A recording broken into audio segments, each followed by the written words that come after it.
Congress NCP एकत्र जात नाही.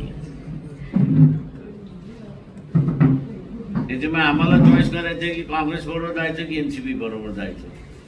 एक एक स्टेट वाईज आम्ही लाईन घेऊ शकतच नाही आहोत.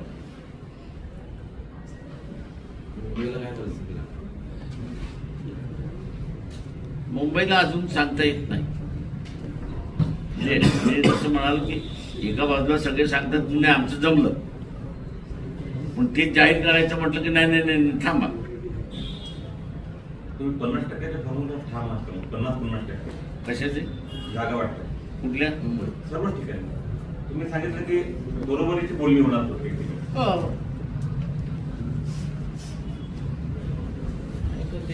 आम्ही असं आता नगरपालिकेमध्ये बऱ्यापैकी आलेलो विदाउट फंड्स विदाउट.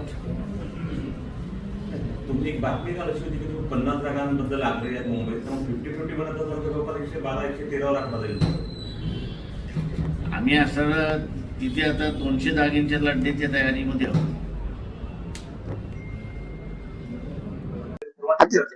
म्हणून म्हटलं ना, त्या सगळ्या मुली पाहणं आहेत हे बरोबर आहे. ती पसंतदारी बरोबर होणार. अजून झालीच नाही का? अजून झालीच नाही तर कुठं सांगणार.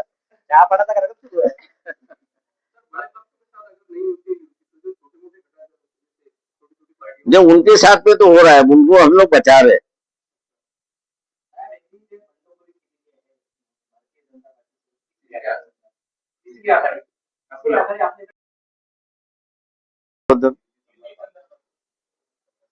मी जसं म्हटलं ना की आम्ही राज्यभर डेडलाईन देऊ शकत नाही आहोत.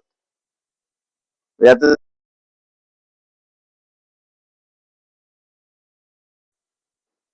उदाहरण कॉर्पोरेशन मधलं काँग्रेस एनसीपी एकत्र जात नाही. त्याच्यामुळे आम्हाला चॉईस करायचं की काँग्रेस बरोबर जायचं की एनसीपी बरोबर जायचं. एक एक स्टेट वाईज आम्ही लाईन घेऊ शकतच नाही आहोत.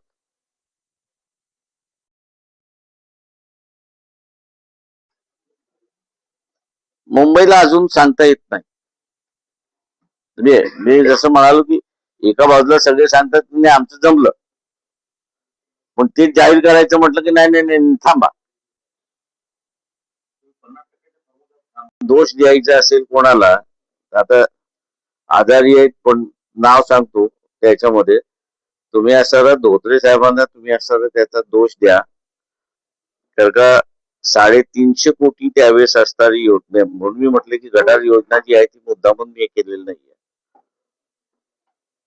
जी ज्याचा मास्टर प्लॅन असणारा सेंट्रल गव्हर्नमेंटनी करून दिला होता आपल्याला, आणि त्याच्यातले 350 कोटी रुपये त्यांनी आपल्याला सँक्शन दिले होते, आलेही होते आपल्याकडे अकोला महानगरपालिकेत.